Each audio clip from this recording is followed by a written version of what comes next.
ഏകയായി നീ കരഞ്ഞു,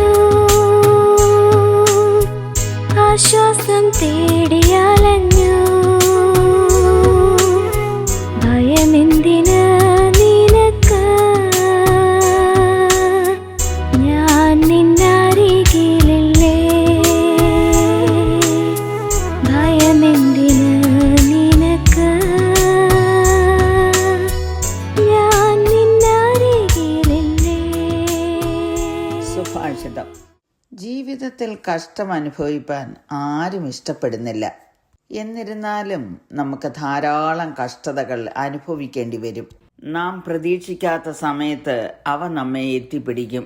ശാരീരിക ബലഹീനതയിലൂടെയും മാനസിക ക്ലേശത്തിലൂടെയും വേദന ഉളവാക്കുന്ന ഒന്നാണ് കഷ്ടത.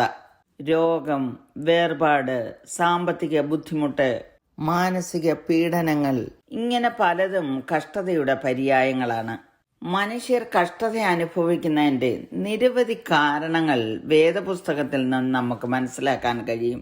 കഷ്ടത അനുഭവിക്കുന്നതിലൂടെ ലഭിക്കുന്ന ആശ്വാസത്തിന്റെയും സന്തോഷത്തിന്റെയും വശത്തു നിന്നാണ് ഞാൻ ഇന്ന് സംസാരിക്കുന്നത്. അതിനാധാരമായി ഒരു വാക്യം വായിക്കുന്നു. 2 കൊരിന്ത്യർ 1-ാം-അധ്യായത്തിന്റെ 4-ാം വാക്യം. ദൈവം ഞങ്ങളെ ആശ്വസിപ്പിക്കുന്ന ആശ്വാസം കൊണ്ട് ഞങ്ങൾ യാതൊരു കഷ്ടത്തിലുമുള്ളവരെ ആശ്വസിപ്പിപ്പാൻ ശക്തരാകേണ്ടതിന് ഞങ്ങൾക്കുള്ള കഷ്ടത്തിലൊക്കെയും അവൻ ഞങ്ങളെ ആശ്വസിപ്പിക്കുന്നു. God of all comfort, who comforts us in all our tribulation, that we may be able to comfort those who are in any trouble, with the comfort with which we ourselves are comforted by God.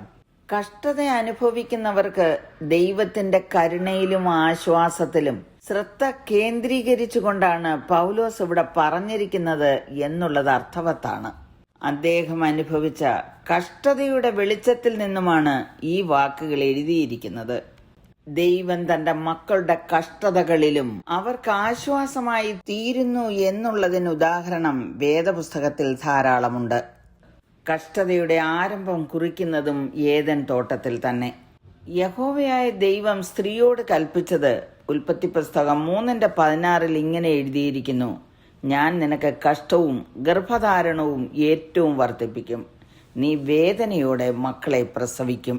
അനുസരണക്കേടിന്റെ പരിണിത ഫലമായിട്ടാണ് സ്ത്രീക്ക് ഈ ശിക്ഷ ലഭിച്ചതെന്ന് നമുക്കറിയാം. ഈ ശിക്ഷയിലും ദൈവം ആശ്വസിക്കുവാനും സന്തോഷിക്കുവാനും വക നൽകിയിരിക്കുന്നു. സ്ത്രീ വേദനയോടെ മക്കളെ പ്രസവിച്ചാലും മക്കൾ അവൾക്ക് ആശ്വാസമാണ്. അതവളുടെ നിലനിൽപ്പിന് കാരണമാകുന്നു. കഷ്ടതയിൽ വേദനയുണ്ട്, ദുഃഖമുണ്ട്, എന്നാൽ ദൈവം അത് സന്തോഷമാക്കി തീർക്കുന്നു. യേശു കർത്താവ് ഇങ്ങനെ പറഞ്ഞു: സ്ത്രീ പ്രസവിക്കുമ്പോൾ തന്റെ നാഴിക വന്നതുകൊണ്ട് അവൾക്ക് ദുഃഖമുണ്ട്. കുഞ്ഞിനെ പ്രസവിച്ച ശേഷമോ ഒരു മനുഷ്യൻ ലോകത്തിലേക്ക് പിറന്നിരിക്കുന്ന സന്തോഷ നിമിത്തം അവൾ തന്റെ കഷ്ടം പിന്നെ ഓർക്കുന്നില്ല. ഒരു കുഞ്ഞ് ജനിക്കുന്നതിനോടനുബന്ധിച്ചുണ്ടാകുന്ന എല്ലാ കഷ്ടതകളും അമ്മയ്ക്ക് ആശ്വാസത്തിന് കാരണമായി തീരും. ഗലാത്യർ 4:19 പൗലോസ് ഇങ്ങനെ എഴുതിയിരിക്കുന്നു: ക്രിസ്തു നിങ്ങളിൽ ഉരുവാകുവോളം ഞാൻ പിന്നെയും പ്രസവവേദനപ്പെടുന്നവരായ എൻ്റെ കുഞ്ഞുങ്ങളെ എന്ന്. നമ്മുടെ ജീവിതത്തിൽ നാം അനുഭവിക്കുന്ന കഷ്ടതകൾ എവിടെ നിന്നാണ് ഉത്ഭവിച്ചത്? അതിൻ്റെ കാരണം എന്താണെന്ന് ചിന്തിക്കാറുണ്ടോ? നിശ്ചയമായും പാപത്തിന്റെ ഫലമായിട്ടാണ് സ്ത്രീക്ക് കഷ്ടം അനുഭവിക്കേണ്ടി വന്നത്. 107-ാം സങ്കീർത്തനം 17-ാം വാക്യത്തിൽ എഴുതിയിരിക്കുന്നത്: ഭോഷന്മാർ തങ്ങളുടെ ലംഘനങ്ങൾ ഹേതുവായും തങ്ങളുടെ അകൃത്യങ്ങൾ നിമിത്തവും കഷ്ടപ്പെട്ടു. 38-ാം സങ്കീർത്തനത്തിൽ ദാവീദ് പ്രാർത്ഥിക്കുകയാണ്: യഹോവേ, ക്രോധത്തോടെ എന്നെ ശിക്ഷിക്കരുതേ, ഉഗ്രനീരസത്തോടെ എന്നെ ദണ്ഡിപ്പിക്കുകയും അരുതേ. നിന്റെ അസ്ത്രങ്ങൾ എന്നിൽ തറച്ചിരിക്കുന്നു, നിന്റെ കൈ എൻ്റെ മേൽ ഭാരമായിരിക്കുന്നു. നിന്റെ നീരസം ഹേതുവായി എൻ്റെ ദേഹത്തിൽ സൗഖ്യമില്ല, എൻ്റെ പാപം ഹേതുവായി എൻ്റെ അസ്ഥികളിൽ സ്വസ്ഥതയുമില്ല. എൻ്റെ അകൃത്യങ്ങൾ എൻ്റെ തലയ്ക്ക് മീതെ കവിഞ്ഞിരിക്കുന്നു, ഭാരമുള്ള ചുമടുപോലെ അവ എനിക്ക് അതിഘനമായിരിക്കുന്നു. തുടർന്നും അദ്ദേഹത്തിന്റെ അവസ്ഥകൾ വിവരിച്ചിരിക്കുകയാണ്. ദാവീദ് മാനസികമായും ശാരീരികമായും തളർന്നിരിക്കുന്നു. തൻ്റെ പാപത്തിൻ്റെ പരിണിത ഫലമാണ് താൻ അനുഭവിക്കുന്നതെന്ന് അദ്ദേഹത്തിന് മനസ്സിലായി. 18-ാം വാക്യത്തിൽ ഇങ്ങനെ വായിക്കുന്നു: ഞാൻ എൻ്റെ അകൃത്യത്തെ ഏറ്റുപറയുന്നു, എൻ്റെ പാപത്തെക്കുറിച്ച് ദുഃഖിക്കുന്നു. പ്രിയമുള്ളവരെ, കഷ്ടതയിലൂടെ കടന്നു പോകുമ്പോൾ നമ്മെ തന്നെ ഒന്ന് ശോധന ചെയ്യുന്നത് വളരെ നന്നായിരിക്കും. നമ്മുടെ ജീവിതത്തിൽ കടന്നു വന്ന പാപങ്ങളെയും അകൃത്യങ്ങളെയും ദൈവത്തോട് ഏറ്റുപറഞ്ഞ് യേശുവിൻ്റെ രക്തത്താൽ നാം കഴുകപ്പെടുമ്പോൾ നാം നീതിമാന്മാരായി തീരുകയാണ്. അപ്പോൾ ദാവീദിനോട് ചേർന്ന് നമുക്കും പറയുവാൻ കഴിയും: നീതിമാന്മാരുടെ രക്ഷ യഹോവയെങ്കിൽ നിന്ന് വരുന്നു, കഷ്ടകാലത്ത് അവൻ അവരുടെ ദുർഗമാകുന്നു എന്ന്. നീതിമാന്മാർ നിലവിളിച്ചു, യഹോവ കേട്ടു, സകല കഷ്ടങ്ങളിൽ നിന്നും അവരെ വിടുവിച്ചു. 34-ാം സങ്കീർത്തനം 5-ാം വാക്യത്തിൽ ദാവീദ് പറയുന്നത്: ഈ എളിയവൻ നിലവിളിച്ചു, യഹോവ കേട്ടു, അവന്റെ സകല കഷ്ടങ്ങളിൽ നിന്നും അവനെ രക്ഷിച്ചു. ദൈവം ദാവീദിന് ആശ്വാസം നൽകി. ഇസ്രായേൽ മക്കളുടെ ചരിത്രവും അതുതന്നെയാണ് നമ്മെ പഠിപ്പിക്കുന്നത്. അവർ തങ്ങളുടെ കഷ്ടതയിൽ യഹോവയോട് നിലവിളിച്ചു. അവൻ അവരുടെ ഞെരുക്കങ്ങളിൽ നിന്ന് അവരെ വിടുവിച്ചു. അവരുടെ നിലവിളി കേട്ടപ്പോൾ യഹോവ അവരുടെ കഷ്ടതയെ കടാക്ഷിച്ചു. കഷ്ടതയിൽ നാം എന്താണ് ചെയ്യേണ്ടതെന്ന് സങ്കീർത്തനം 77:2 എഴുതിയിരിക്കുന്നത്: കഷ്ടദിവസത്തിൽ ഞാൻ യഹോവയെ അന്വേഷിച്ചു. യഹോവയെ അന്വേഷിക്കുന്നവർക്കാണ് അവിടുന്ന് ആശ്വാസമായി തീരുന്നത്. നമ്മുടെ ഉള്ളിലെ അവസ്ഥ കർത്താവിൻ്റെ സന്നിധിയിൽ നാം നിരത്തിവെക്കുമ്പോൾ കർത്താവ് നമ്മെ ആശ്വസിപ്പിക്കുന്നു. സങ്കീർത്തനക്കാരൻ പറയുന്നത് കേൾക്കൂ: നിന്റെ വചനം എന്നെ ജീവിപ്പിച്ചിരിക്കുന്നത്, എൻ്റെ കഷ്ടതയിൽ എനിക്ക് ആശ്വാസമാകുന്നു. ദൈവത്തിൻ്റെ വചനം ജീവനാണ്, അത് ആശ്വാസമാണ്.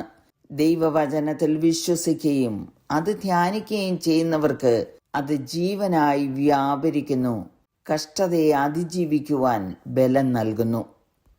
കഷ്ടപ്പാടുകളുടെ നടുവിലും സഹിഷ്ണുതയോടെ വിശ്വാസത്തിൽ ഉറച്ചു നിൽപ്പാൻ കഴിയുമെന്നുള്ളതാണ് നീതിമാനായ ഇയ്യോബിന്റെ ചരിത്രത്തിൽ കൂടെ നമ്മെ പഠിപ്പിക്കുന്നത്. ഇയ്യോബിനെ കുറിച്ച് യാക്കോബ് 5:11 ഇങ്ങനെ എഴുതിയിരിക്കുന്നു: സഹിഷ്ണുത കാണിച്ചവരെ നാം ഭാഗ്യവാന്മാർ എന്ന് പുകഴ്ത്തുന്നു. യോബിന്റെ സഹിഷ്ണുത നിങ്ങൾ കേട്ടും കർത്താവ് വരുത്തിയ അവസാനം കണ്ടുമിരിക്കുന്നു. കർത്താവ് മഹാകരുണയും മനസ്സലിവും ഉള്ളവനല്ലോ. പൗലോസിനെ പോലെ ക്രിസ്തുവിനു വേണ്ടി കഷ്ടം അനുഭവിച്ചവർ മറ്റാരെങ്കിലും ഉണ്ടെന്ന് തോന്നുന്നില്ല. അദ്ദേഹം പറയുന്നത്, ഞങ്ങൾ സകല വിധത്തിലും കഷ്ടം സഹിക്കുന്നവരെങ്കിലും ഇടുങ്ങിയിരിക്കുന്നില്ല, ബുദ്ധിമുട്ടുന്നവരെങ്കിലും നിരാശപ്പെടുന്നില്ല, ഉപദ്രവം അനുഭവിക്കുന്നവരെങ്കിലും ഉപേക്ഷിക്കപ്പെടുന്നില്ല, വീണ് കിടക്കുന്നവരെങ്കിലും നശിച്ചു പോകുന്നില്ല. അതിൻ്റെ കാരണമാണ് നാം വായിച്ച വാക്യം. ദൈവം ഞങ്ങളെ ആശ്വസിപ്പിക്കുന്ന ആശ്വാസം കൊണ്ട് ഞങ്ങൾ യാതൊരു കഷ്ടത്തിലുമുള്ളവരെ ആശ്വസിപ്പിപ്പാൻ ശക്തരാകേണ്ടതിന് ഞങ്ങൾക്കുള്ള കഷ്ടത്തിലൊക്കെയും അവൻ ഞങ്ങളെ ആശ്വസിപ്പിക്കുന്നു. തുടർന്ന് പറയുന്നത്, ക്രിസ്തുവിൻ്റെ കഷ്ടങ്ങൾ ഞങ്ങളിൽ പെരുകുന്നത് പോലെ തന്നെ ക്രിസ്തുവിനാൽ ഞങ്ങളുടെ ആശ്വാസവും പെരുകുന്നു. ഞങ്ങൾ കഷ്ടം അനുഭവിക്കുന്നുവെങ്കിൽ അത് നിങ്ങളുടെ ആശ്വാസത്തിനും രക്ഷയ്ക്കുമാകുന്നു. ഞങ്ങൾക്ക് ആശ്വാസം വരുന്നുവെങ്കിൽ അത് ഞങ്ങൾ സഹിക്കുന്ന കഷ്ടങ്ങൾ തന്നെ നിങ്ങളും സഹിക്കുന്നതിൽ നിങ്ങളുടെ ആശ്വാസത്തിനായി ഫലിക്കുന്നു. നിങ്ങൾ കഷ്ടങ്ങൾക്ക് കൂട്ടാളിയാകുന്നത് പോലെ ആശ്വാസത്തിനും കൂട്ടാളികളെന്നറിയാൽ നിങ്ങൾക്ക് വേണ്ടി ഞങ്ങളുടെ പ്രത്യാശ ഉറപ്പുള്ളത് തന്നെ. കഷ്ടങ്ങൾ ഏറും തോറും കർത്താവിൽ നിന്ന് ആശ്വാസവും ലഭിക്കുന്നു. റോമർ 5:3 പൗലോസ് ഇങ്ങനെ എഴുതിയിരിക്കുന്നു: കഷ്ടത സഹിഷ്ണുതയെയും സഹിഷ്ണുത സിദ്ധതയെയും സിദ്ധത പ്രത്യാശയും ഉളവാക്കുന്നു എന്നറിഞ്ഞ് നാം കഷ്ടങ്ങളിലും പ്രശംസിക്കുന്നു.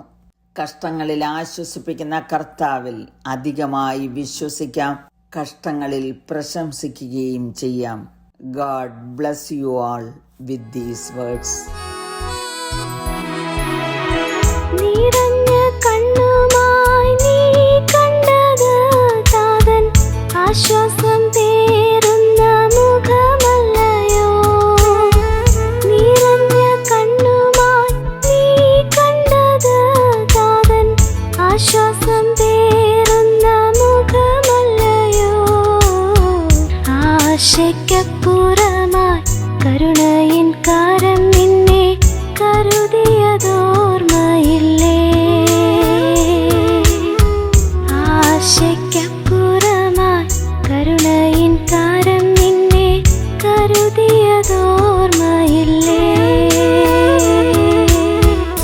രക്ഷികയാ